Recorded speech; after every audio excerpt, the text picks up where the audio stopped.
हम्म। Hello students, आज हम 9वीं कक्षा का बिल्ली का बिलगुंडा यह लेसन लेने वाले हैं, जिसका लेखक है राजेंद्र लाल हंडा। इन्होंने अपनी जीवन की एक घटना का वर्णन इसमें किया है, जो कि उनकी रोज़मर्रा की ज़िंदगी में घटी हुई घटना है। राजेंद्र लाल हंडा जी ने ये जाने माने कलाकार थे। उनकी रचनाएं पत्रिकाएं भी प्रकाशित हैं। उन्होंने जो सामाजिक समस्याएं हैं उन पर बहुत सी रचनाएं की है। हास्य कहानियाँ तथा घटना का रोचक प्रवाही वर्णन कहानी, इसमें किसी सत्य घटना का उद्घाटन होता है। हास्य कहानी में हल्के फुल्के हंसी के अंदाज में प्रस्तुत किया गया है। प्रस्तुत पाठ जो है वो लेखक हंडा जी के ने हास्य के माध्यम से गलतफहमी के कारण उत्पन्न विशेष स्थितियों का वर्णन इस लेखन में किया है। राजेंद्र लाल जी हंडा का एक नौकर था, जो कि उनके घर पे बहुत दिनों से काम करता था। उसके साथ यह घटना घटी हुई है। एक समय था कि लेखक के घर में बिल्ली का आना जाना बुरा माना जाता था उस समय, परंतु आजकल की परिस्थिति के कारण पुरानी विचारधारा और परंपरा एकदम घपले में पड़ गई थी। घपले में पड़ना मीन्स संभ्रम में होना कि एक करना चाहिए या नहीं करना चाहिए, वही विचार ठीक समझा जाता था, जिससे काम चले। पिछले दिनों उनके घर में एक चूहा हो गया था और उन्हें घर से निकालने के लिए बहुत प्रयत्न भी उन्होंने किए थे। आटे और अनाज के लिए लोहे के ढोले भी बनवाए थे, फिर भी चूहों का जो उद्यम था वो कम नहीं हो रहा था। यह उपाय कुछ दिनों तक कारगर रहा, मतलब लोहे के जो ढोले बनाए थे वो कुछ दिनों तक तो अच्छे रहे, मतलब चूहों से छुप कर रहे, परंतु बाद में आग बचाकर चूहे ढोलों में भी घुसने लगे। इस समस्या पर कई मित्रों ने परामर्श देना मीन्स सुझाव करना। कई मित्रों ने उन्हें सुझाव दिया कि आखिर यह फैसला हुआ कि घर में एक बिल्ली पाली जाए। इस प्रस्ताव पर किसी को आपत्ति नहीं थी। लेखक के घर में बहुत से चूहे हो गए थे। उन्होंने उसके लिए लोहे के ढोले भी बनवाए, बहुत सा प्रयास किया, लेकिन कुछ भी नहीं हुआ। तो फिर लेखक ने बिल्ली पालने का सोचा। तो देखो आगे क्या हुआ।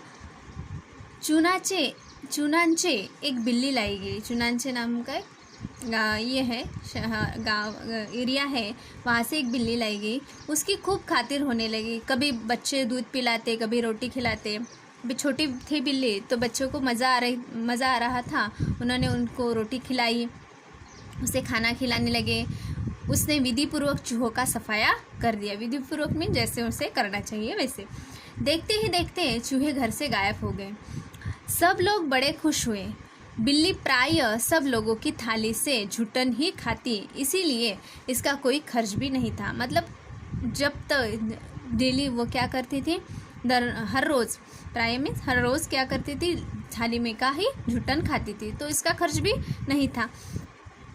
2 महीने बाद वह समय आ गया कि जब हम मीन्स लेखक चूहों को तो भूल गए, लेकिन बिल्ली से तंग आ गए। अभी बिल्ली चूहों को भूल गई और घर वालों को तंग करने लगी। लेखक ने सोचा कि चूहे तो खाली अनाज ही खाते थे, लेकिन बिल्ली तो सबको परेशान करने लगी। यह खाने लगी, इधर उधर घूमने लगी, घर में किसी भी अनाज में या बर्तन में मुंह डालने लगी। ऐसी बिल्ली बहुत उनको तंग करने लगी। बिल्ली भी कम समझदार जानवर नहीं थी, जो शेर के काबू में नहीं आई। वह हमसे कैसे मात खा जाती। उसने भी अपना रवैया बदल दिया।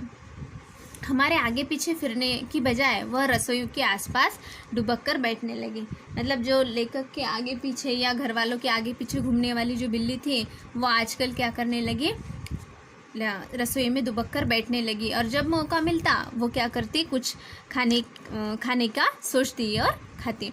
एक दिन क्या हुआ, देखते ही देखते कड़े हुए दूध का दही जो रात को बड़े चाव से जमाया गया था, वो बिल्ली ने खूब मज़े से खा लिया। अब लेखक की चिंता शुरू हो गई कि अब क्या करना चाहिए। हर रोज़ अगर ऐसा हुआ तो घर का अनाज या घर के जो दूध दही है वो क्या हो जाएगा, अभी फस्त हो जाएगा और बिल्ली उसे खा जाएगी। तो अब चिंता हुई बिल्ली से कैसे पीछा छुड़ाना जाए। उनका नौकर जो था वो बहुत होशियार था। उसने क्या किया, सब काम खत्म किया रात में और बोरी के अंदर 2 रोटियां डाल दी और चुपके से एक तरफ खड़ा होकर बिल्ली का इंतज़ार करने लगा। और बिल्ली वह रोटियां खाने के लिए झपटी और तुरंत नौकर ने उस बोरे को पकड़कर उसका मुंह बंद कर दिया। अभी क्या हुआ, उसने रस्सी से बांध लिया। तो रात भर बिल्ली उसी बोरे में बंद रही। दूसरे दिन सवेरे उसे जल्दी से छोड़ने के लिए जाना था, लेकिन जब सब लोगों को चाय वगैरह पिलाने के बाद लेखक को और उस नौकर को बहुत देर हो गई, 8 साढ़े 8 बज गए। तो वो जो नौकर था वो फिर से बाहर चला गया, मतलब उस बिल्ली को लेकर चला गया और लेखक नहाने चले गए। इस बीच एक ओर से आवाज़ आई, आपका नौकर पकड़ लिया, आपका नौकर पकड़ लिया, ऐसे आवाज़ आई। और उसे छुड़ाना चाहते हैं तो छप्पर वाले कुएं पर पहुँचे, ऐसा लेखक को आवाज़ आया, जो कि लेखक गुसलखाने में स्नान कर रहे थे। तो उसके बाद वो हैरान हो गए कि क्या हो गया होगा। शायद लेखक का जो नौकर था वो साइकिल से टकरा गया होगा या किसी का कुछ नुकसान कर दिया होगा।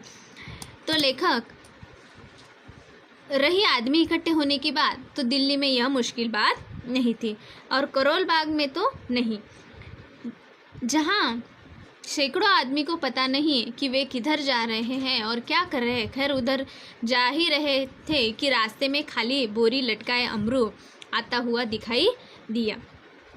मतलब एक बोरी लटकाते हुए आया। वह खूब खिलखिलाकर हंसने लगा।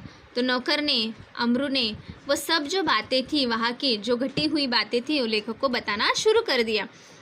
उसे डांटते हुए पूछा, अरे क्या बात है, तूने आज सुबह सुबह ही क्या गड़बड़ कर दी? लेखक ने उसे पूछा। तो शोर मचा और मोहल्ले के लोग तुझे मारने क्यों दौड़े, मतलब मारने को दौड़े, ऐसे लेखक ने उसे पूछा कि क्या हुआ, क्या बात हुई कि आज लोग इतने सारे क्यों इकट्ठा हो गए थे और तुम्हें मारने के लिए क्यों? तो अमरू को कुछ कहना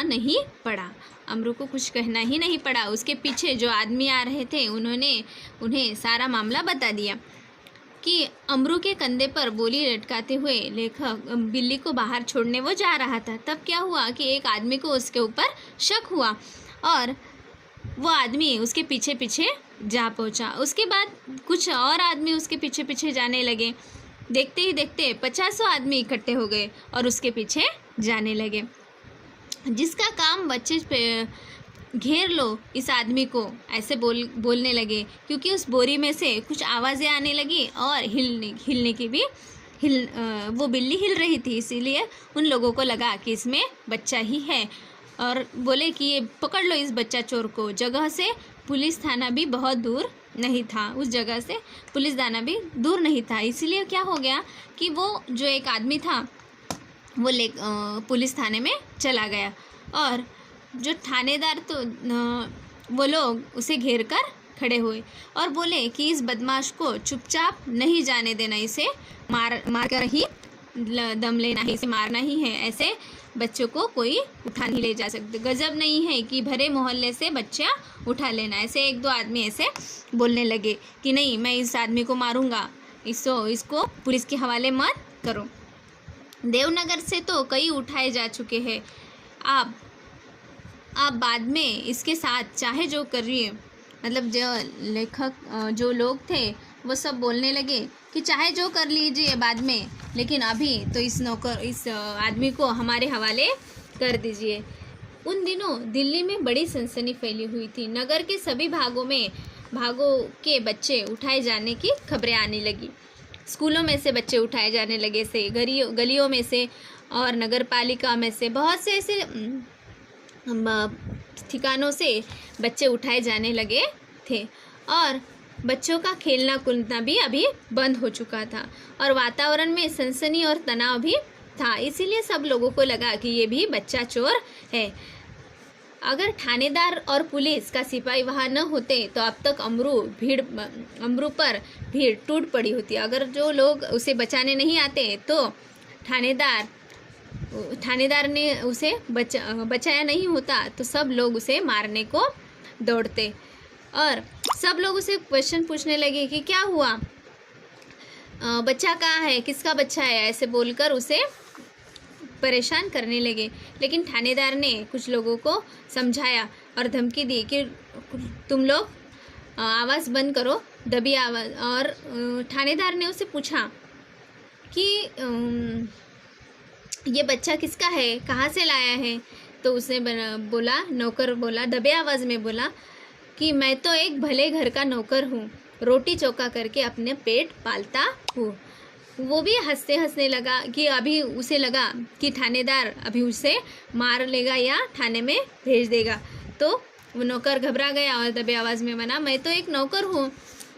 जो आदमी थानेदार को बुलाकर लाया था वो क्रोध में आकर बोला, क्यों बकता है दरोगा जी, ऐसे नहीं यह मानेगा, 2-4 बेत रसीद दीजिए। रसीद देना मीन्स मार दीजिए, 2-4 बेत उसे मार दीजिए तो भी यह बोलेगा कि नहीं, अभी मैंने ही बच्चा चुराया है। दरोगा ने बगल से निकालकर बेत अपने हाथ में ही ले लिया कि अमरू नम्रतापूर्वक झुका। नम्रतापूर्वक मीन्स आदर करते हुए झुका और बोला, सरकार आप जितना चाहे मुझे पीट लीजिए, पहले यह तो देख लीजिए इस बोरे में क्या है।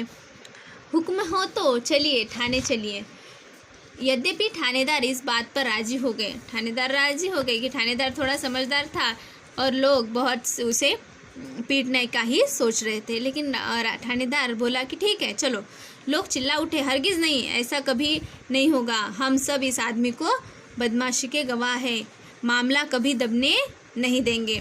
थानेदार डर गए कि उनकी नीयत पर लोगों को शक हो रहा था। उन लोगों को लगा कि नहीं, अभी थानेदार वहाँ उसे लेके जाएगा और उसे छोड़ देगा। तो लोग बोले नहीं, इसे हमारे हवाले कर दो, अभी हम इसे मार देंगे। उन्होंने अमरू से कहा, अच्छा बोरी को नीचे रखो, इसका मुंह खोलो। अमरू ने बोरी का मुंह खोला, शांतिपूर्वक नीचे बैठ गया और धीरे से बोरी का मुंह खोल रहा था। जैसे ही बोरी का मुंह खुला, बिल्ली का बिलगुंडा छलांगे मारता हुआ एक तरफ भाग गया और लोग देखते ही रह गए। थानेदार के भी समझ में नहीं आया कि अब क्या करे। वह थाने की तरफ मुड़ा और एक टांगे वाले की पीठ पर बेत मारते हुए चला गया, जो कि अमरू को मारने वाला था। उसे बहुत गुस्सा आया और उसने टांगे वाले के पीठ पर ही मार दिया। जानते नहीं कि रास्ते में टांगा खड़ा करना नहीं चाहिए। इस प्रकार अपनी झेप मिटाने का यत्न करते हुए, झेप मिटाने का मीन्स अपनी खुशी या अपना जो मारने का उसका ये था कि किसी को तो भी मारना चाहिए, इसको पकड़ना चाहिए, गुनहगार को पकड़ना चाहिए, वो झेप का यत्न करते हुए दरोगा जी चले गए और अमरू हंसता हुआ घर वापस आ गया। यही बात लेखक ने इस लेसन में अपने बहुत से हास्य तरीके से बताई है।